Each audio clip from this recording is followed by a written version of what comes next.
En este esquema del ciclo del cultivo de trigo, que está explicado en la guía correspondiente sobre etapas de crecimiento y desarrollo, vemos en una línea de tiempo cómo luego de la emergencia del cultivo, la planta expande esas tres primeras hojas que estaban preformadas en el embrión en una etapa que se denomina foliación o premacollaje, lo van a ver en algunos lugares.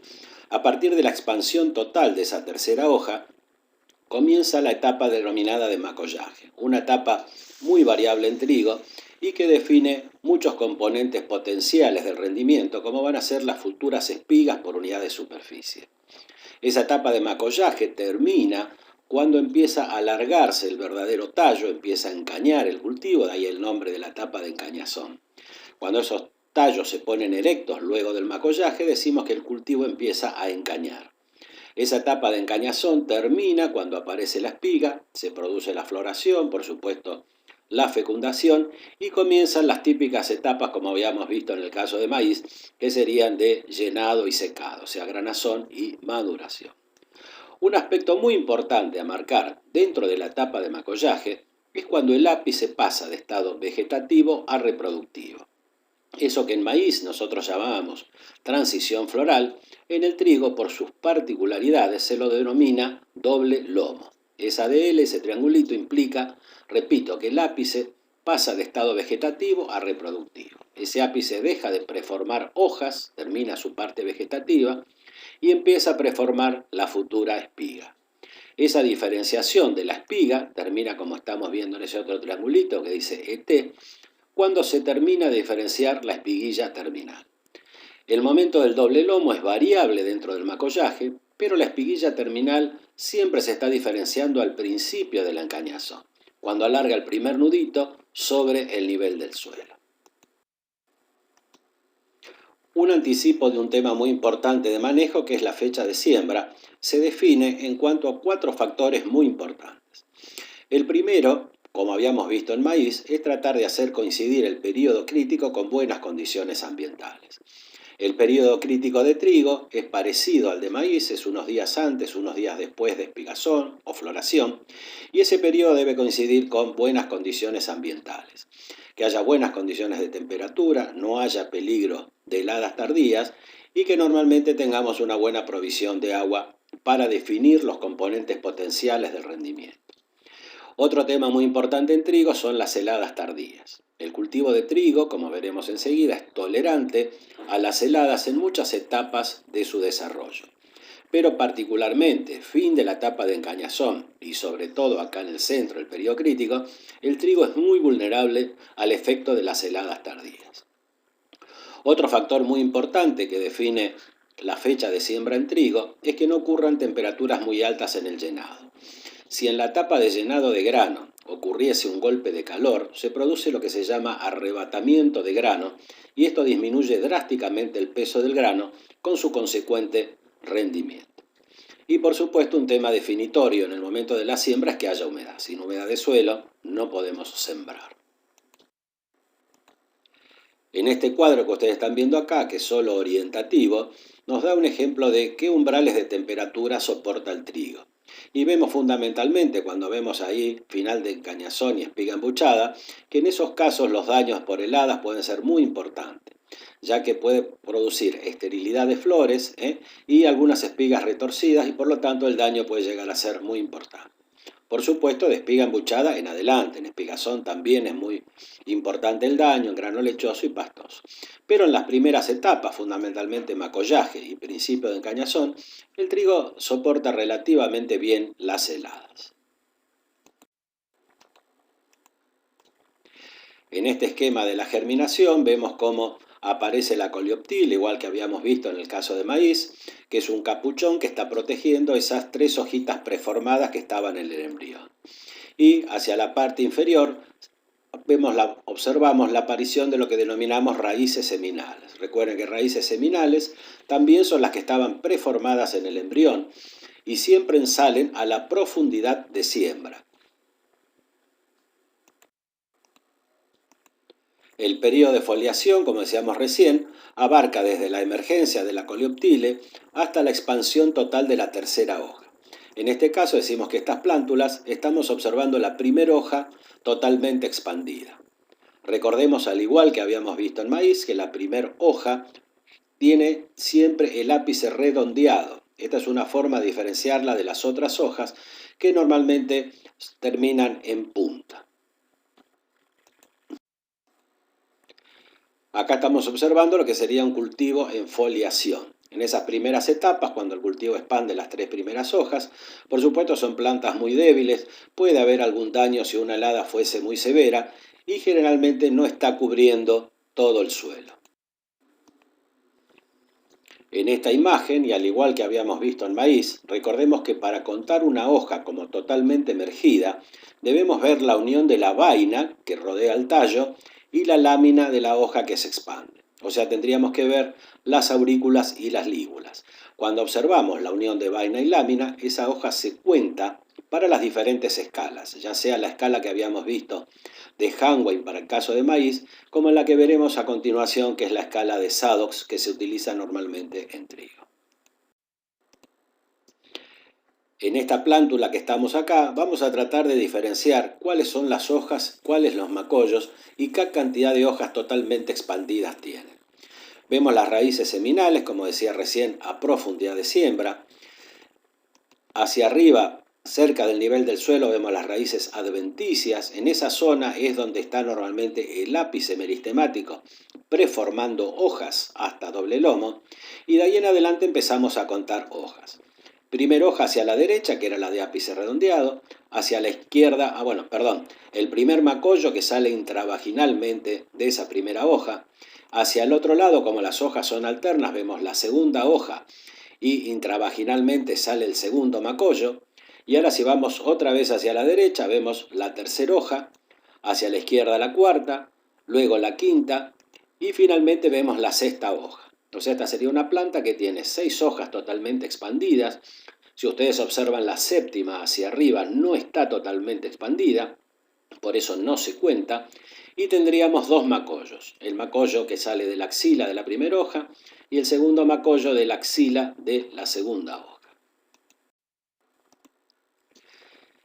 En esta diapositiva tienen el resumen de lo que es la escala de Sadox. La escala de Sadox es adoptada mundialmente para definir con precisión los estadios de crecimiento y desarrollo del cultivo de trigo. Al igual que habíamos visto en el caso de maíz la escala de Sadox, veremos la escala de Fer luego cuando veamos soja, es para diferenciar dentro de cada uno de los estadios, foliación, macollaje, encañazón, espigazón, con más precisión en qué cantidad de hojas, macollos o nudos alargados en el tallo estamos observando en el lote. En esta imagen estamos poniendo simplemente 3 ejemplos. Cuando un trigo tiene 3 hojas totalmente expandidas, para Sadox se lo denomina un cultivo en 1.3. 1 indica el número de hojas y 3 específicamente la cantidad de hojas totalmente expandidas. En el segundo ejemplo vemos un cultivo que está en 1.5 o 2.4. El 1, como decía, cuenta hojas y en este caso tenemos 5 hojas totalmente expandidas en el eje central y 2.4 implica que tenemos 4 macollos en el eje central. Si vemos el tercer ejemplo, que se corresponde con lo que sería, que veíamos hace un rato con la espiguilla terminal, tenemos una planta, un cultivo, una parcela que está en 1.7, 7 hojas totalmente expandidas, 2.3 macollos primarios en el eje central y específicamente 3.1 quiere decir el inicio de la encañazón. Ese 3.1 implica que tiene un nudo alargado sobre el nivel del suelo. Esto vamos a ver después, es una etapa muy importante para marcar el cultivo de trigo, ya que implica que en este momento no se podrían hacer aplicaciones de herbicidas a partir de 3.1, no se podría pisar el lote con alguna herramienta, ya que estaríamos quebrando tallo. En esta diapositiva tenemos todos los factores que influyen en lo que es el macollaje. El macollaje en general, como todas las características agronómicas, depende del genotipo y el ambiente. Hay genotipos más macolladores, genotipos menos macolladores. Generalmente, como vamos a ver después, los ciclos largos en general son más macolladores, mientras que los ciclos cortos son menos macolladores. Luego hay factores del ambiente y del clima que favorecen el macollaje. Generalmente temperaturas de 7-8 grados centígrados, que son relativamente bajas, juntos con una alta luminosidad, favorecen el macollaje de un cultivo de trigo. Pero el hombre puede, de acuerdo al ambiente agronómico en que nosotros ponemos al cultivo, modificar la capacidad de macollaje que tenga este cultivo. La fecha de siembra, por ejemplo, a medida que atrasemos la fecha de siembra en trigo y acortarse la etapa de macollaje, tendremos menor cantidad de macollos. Por supuesto, es muy importante para que un cultivo macolle que tenga alta disponibilidad hídrica y alta disponibilidad de nutrientes, y un factor asociado al genotipo y al ambiente es la densidad de siembra. En la medida que sembremos una alta densidad de siembra, vamos a ver que el cultivo macolla menos, porque va a haber más competencia. Eso está relacionado con la elección de densidad y con el ciclo. Por eso en trigo siempre asociamos ciclos largos, siembras tempranas, bajas densidades. Al revés, ciclos cortos, siembras tardías, altas densidades porque son menos macolladores. Bueno, y finalmente algunas recomendaciones o relaciones entre lo que es estadios de crecimiento, duración de las etapas y cuántas hojas puede tener de acuerdo al ciclo una plántula que esté en doble lomo o espiguilla terminal. Exprofeso en la diapositiva anterior no expliqué la relación del trigo en cuanto al macollaje y la profundidad de siembra. En este esquema que ustedes están viendo acá vemos que a medida que profundizamos la siembra, ponemos la semilla a mayor profundidad, de izquierda a derecha, el alargamiento del primer entrenudo en trigo es muy limitado. Por lo tanto, a mayor profundidad de siembra, el trigo necesita el alargamiento de más entrenudos para lograr la emergencia de los coleoptiles. Esos nudos que alargan por debajo del nivel del suelo normalmente no producen macollos. Pero por supuesto lo más importante es lo que habíamos hablado: ciclo, fecha de siembra, fundamentalmente nitrógeno y disponibilidad hídrica. Un aspecto muy importante para ver la capacidad de macollaje que tiene un trigo es el porte que tenga el cultivo. El porte ejemplifica el ángulo que forman los macollos con respecto al nivel del suelo. Por eso decimos que esta parcela que está hacia la izquierda tiene un porte rastrero y la que está a la derecha tiene un porte más erecto. ¿Qué ejemplifica esto? Un porte rastrero implica una mayor capacidad de macollaje que podría estar relacionado con una siembra temprana o con un ciclo muy largo. Y a la derecha vemos un porte más erecto que podría ejemplificar un ciclo más corto o una menor capacidad de macollaje. En esta imagen vemos lo mismo: hacia la izquierda una parcela con porte rastrero y hacia la derecha un porte erecto. Por supuesto, estas parcelas deben estar sembradas a la misma densidad.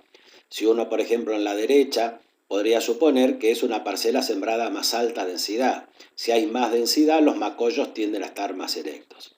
Y hay que medirlo siempre en la etapa de macollaje, porque recordemos que cuando empieza la encañazón, todos los macollos, independientemente de que sean rastreros o erectos, se ponen erectos cuando empieza el alargamiento del tallo.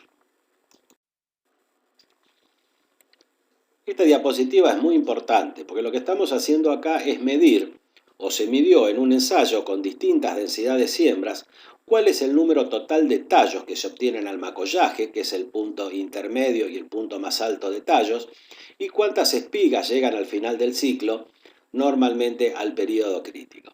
Vemos que en la medida que nosotros aumentamos la densidad de siembra, como estamos viendo en la curva naranja de arriba de 360 plantas por metro cuadrado, si bien vemos más tallos por metro cuadrado, el macollaje ha sido menor.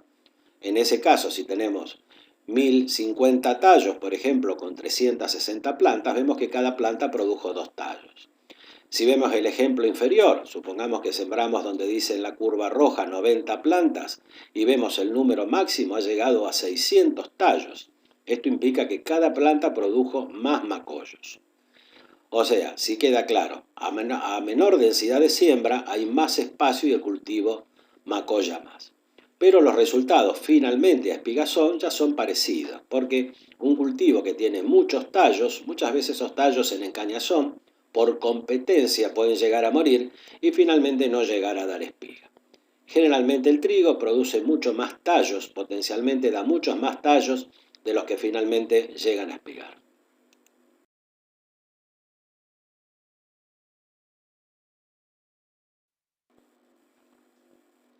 Acá tenemos un esquema de cómo sería la duración de las distintas etapas de desarrollo del cultivo de trigo de acuerdo a ciclo y fecha de siembra. Cuando estamos viendo arriba, es un ciclo largo sembrado lo más temprano que se puede sembrar en nuestra zona, que es más o menos 15-20 de mayo. En ese ejemplo vemos que la duración del macollaje es muy larga, puede durar hasta 60 días. En el medio de esa etapa de macollaje se produce lo que es el doble lomo. A inicio de encañazón se produce la espiguilla terminal y es un cultivo que estaría espigando primera quincena de octubre. Los otros dos casos intermedios los salteo porque uno es parecido al primero y el tercero parecido al último. Y vemos la última fecha de siembra que podría ser un ciclo corto. Ese ciclo corto en nuestra zona se puede sembrar fines de junio, más o menos hasta el 10-15 de julio. Fíjense, en ese caso el macollaje es mucho más corto, 30-35 días. El doble lomo se produce al principio del macollaje, no en la mitad como veíamos en el caso anterior. La espiguilla terminal siempre se da a principios de encañazón, independientemente del ciclo y la fecha de siembra. Pero lo más importante de esta gráfica es que si ustedes se fijan, todas estas combinaciones de ciclo y fecha de siembra, siempre tratamos de ubicar la espigazón primera quincena de octubre. Si ustedes se fijan en los 4 ejemplos, la espigazón siempre está ahí principios de octubre.